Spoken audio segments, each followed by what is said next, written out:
Previously on Everything Wrong With. Trust me, I'm gonna have a field day with this if I ever get to his Beauty and the Beast review. This is gonna be a doozy.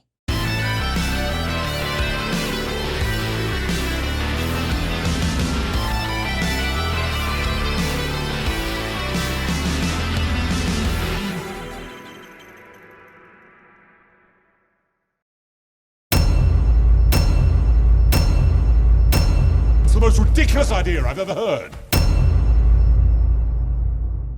Ciao, awesome.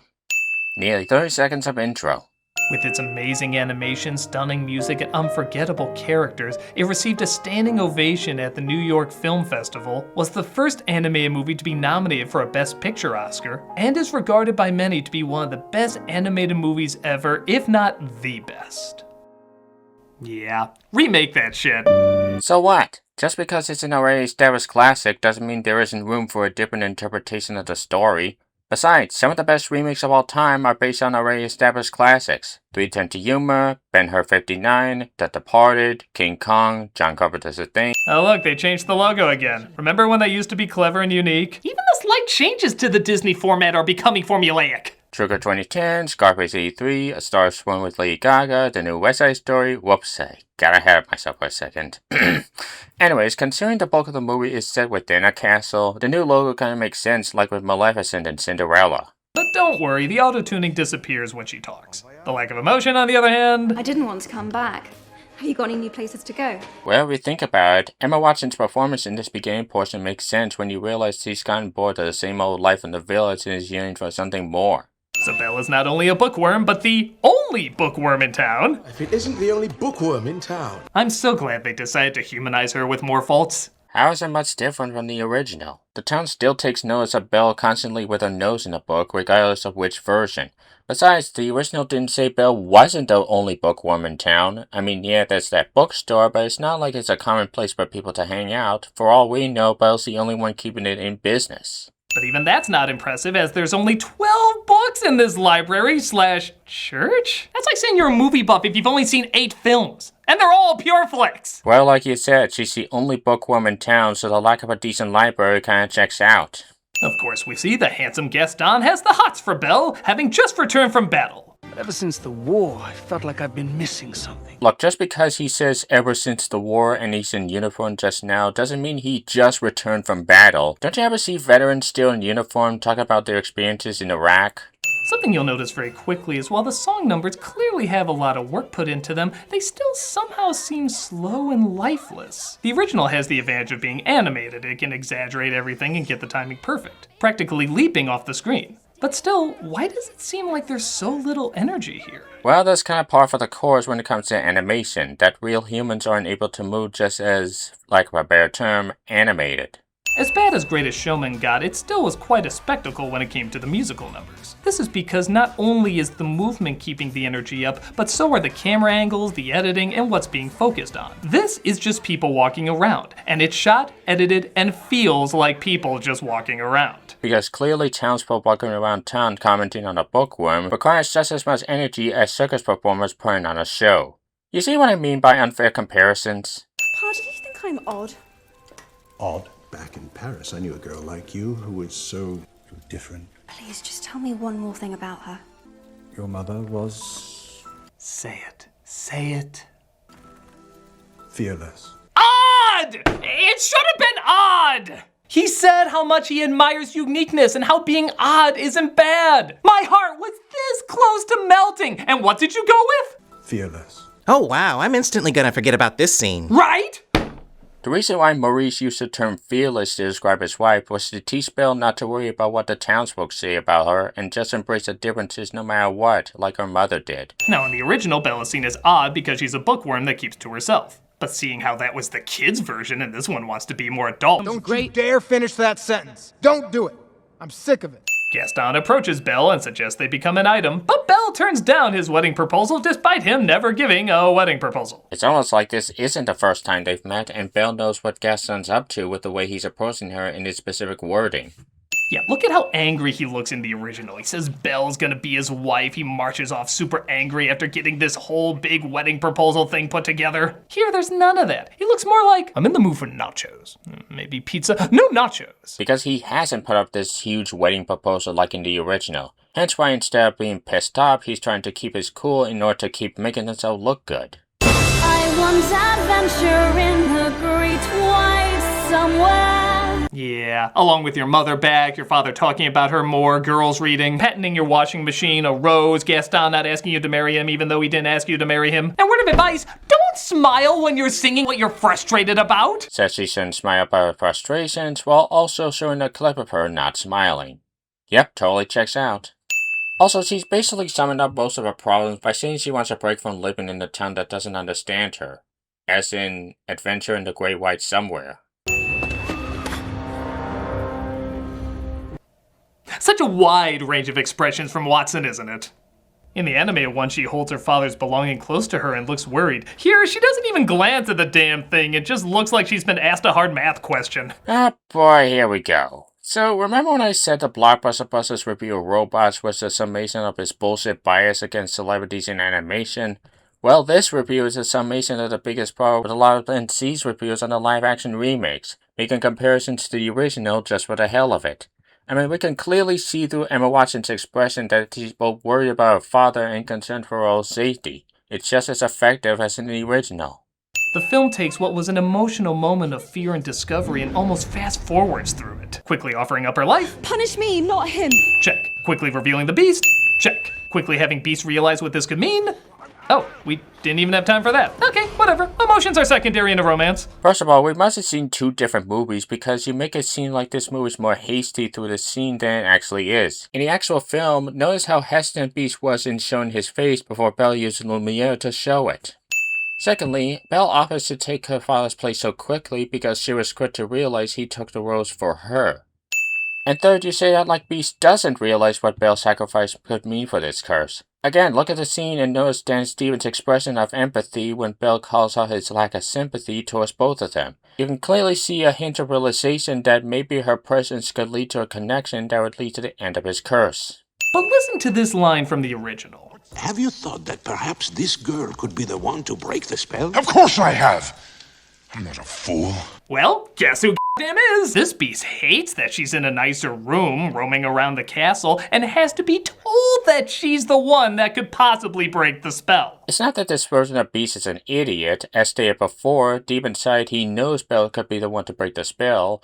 It was just his father's upbringing that caused him to act, for lack of a better term, beastly towards the other characters, especially toward the common folk. His servants had all the time in the world to knock some sense into it, and they didn't. That's why the witch cursed them too. It's not until Belle comes into their life that gives them the push to push Beast into becoming a better person. Maestro, your wife is upstairs, finding it harder and harder to stay awake. Literally, that one line is the only thing that shows those two characters have a relationship.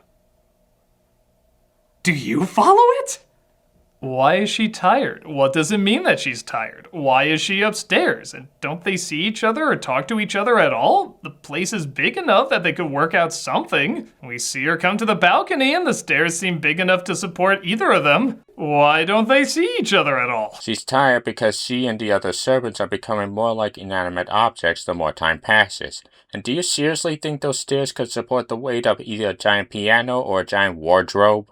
The music number is honestly okay, but because there's no real fear or danger built up, this doesn't feel as much as levity as much as obligation. We're not doing this to lift the emotional intensity Belle has gone through because, that will require an emotion out of Belle. Says Belle isn't showing any emotion, while showing a clip of Belle smiling at the whole ordeal. Do you even look at the clips you're using? Also, you say that like Belle isn't as much in fear or danger of being trapped as she was in the original. She was still being held in the castle she doesn't know about, far away from civilization. I know I'd be the least bit fearful in that situation. It even ends kind of awkward. Pudding! I don't understand why you're being so kind to me. Surely you're as trapped here as I am. Why did you need that weird cut? In the original, she says, that was great. Why don't we look around the castle? It was an easy segue. Because in this version, they weren't exploring the castle. They were taking her back to her room before Beast notices her gone. Oh my god! looks just like the other rooms. I mean, come on, you remember how destroyed that room looked in the original? It was kind of like, whoa, what happened in here? But because the rest of the castle already looks like architectural clutter, this isn't the least bit jarring. I dare even say, the West Wing looks nicer than the other rooms in the castle. Dibs on the West Wing! Well, if you look closer at this room, you can clearly see some areas being severely damaged. I mean, if I had a choice between staying here and the room Bill was staying in, I'd easily choose the latter. What are you doing here? What did you do to it? Nothing. Do you realize what you could have done? You could have damned this all! Get out of here! 7 seconds. From him appearing to her leaving, 7 seconds. Don't get me wrong, the original wasn't that long either, but look, they're absorbing their actions, taking their time. What they say and do actually has weight to it, amounting to at least a bare minimum of 30 seconds. That's over double the time of this one. Well, at this point in time, they didn't have as much connection together compared to the original, hence BC's outburst here. Also, 30 seconds is over double the time as 7 seconds. That's kind of an understatement. Try for 4 times as long. Belle's incredibly emotional animation is now replaced by a glance down. Whoa, be careful, that was a whole facial muscle you just used there! You know what? I've gotten so tired of him just making the most minuscule comparisons to the original that I'm gonna come up with a new cliche just to keep myself from going insane. Doug compares this to the original cliche. As we cut to, well, something new at least. Gaston trying to help Maurice find Belle. Where is Belle? The beast took her, and she... There are no such things as beasts. I'll just be honest, I'm not entirely sure what Gaston's end game is here. He didn't believe Maurice, so why did he think he would find Belle? Well, considering he was so desperate to marry Belle, he'd do anything to try to get to her, even go with the seemingly mad ravings of her father. And his cruel father took that sweet innocent lad and twisted him up to be just like him. We'll, of course, never see any of that apart from this pointless flashback of his mother dying. Since, like you said, this is the only glimpse into Reese's twisted childhood, it's not so pointless after all, right? Right? Therefore, as winged Cupid. Oh yeah, an hour 10 in. I guess we can start having some chemistry now. Considering they're together for the rest of this 2-hour 10 movie, that would mean they have just as much screen time together as they did in the 90-minute original. So many better things to read. Like what? There are a couple of things in here you could start with. Oh, yeah, so the Beast doesn't give Belle the library to show his thanks and that he understands something she loves. He just accidentally shows it off, trying to get her mind off romance. Well, that's kind of the point. Beast is so used to having so many books that he doesn't consider his library as big of a deal as Belle does, hence why he does end up giving it to her. What happens when the last petal falls? We become antiques. Rubbish. Yeah, if the spell is broken, they don't stay that way. They become actual inanimate objects. In the damn original, when they're doing the song numbers and being friendly, there's an underlying fear that they'll stay that way, but they at least have been like that for years. They can survive. Here, they will literally die. Why the friggin' hell are you singing and dancing? It's almost like the reason why they're singing and dancing is to keep Belle's spirits up enough to warm out the Beast, thus getting them to love each other and thus breaking the entire spell and saving all their lives. Shouldn't everyone be in an awkward position right now? Belle, what is wrong? I'm sorry, I just can't focus on romance right now when this could be your last night alive. Oh, but we are happy to sell. Skip! We do get a legit nice moment with them talking on a bridge, followed by a weird as hell moment of her getting sucker punched by a snowball. Do you have the slightest idea how hard snowballs are? I mean, it's a snowball, not an avada cadaver. Forgive the pun. What pun? Shut up, he thinks he's witty. But we're given yet another odd addition of finding out that the Beast has a book that can literally, and I guess literarily, take him anywhere. What? A book that truly allows you to escape. So when I'm asleep and you want to escape, you totally can. We just made this even more of a Stockholm movie.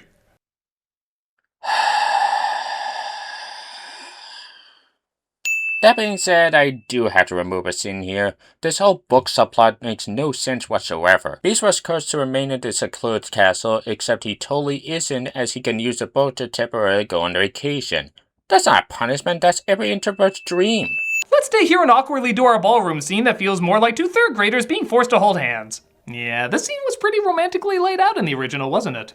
They make a whole evening out of it, they eat at the table, he learned how to use a spoon, she gets the idea to go dance, but he's nervous because he clearly doesn't know how, so she teaches him, and they both become comfortable in each other's arms. It feels real. It built up to this lovely moment, and it feels genuine.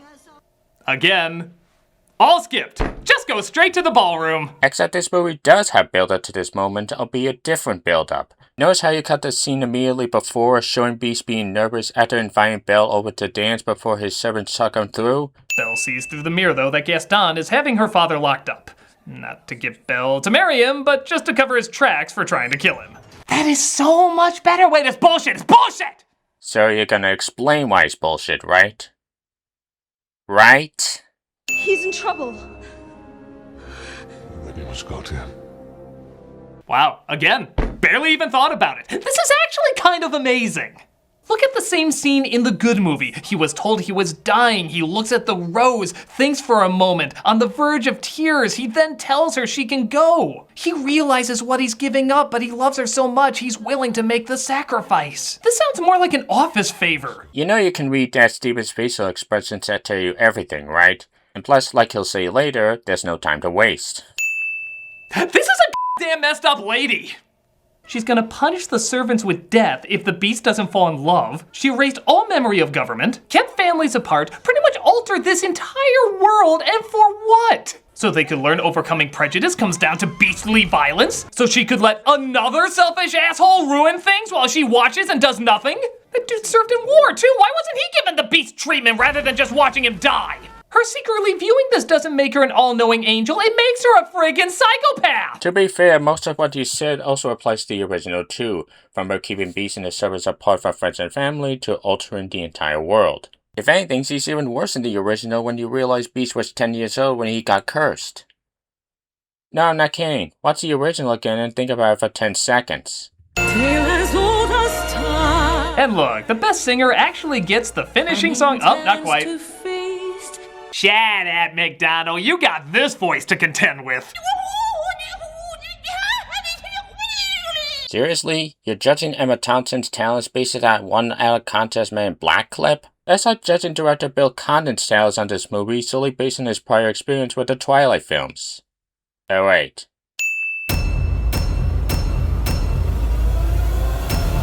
No. This is bad. This is very, very bad. This is really bad.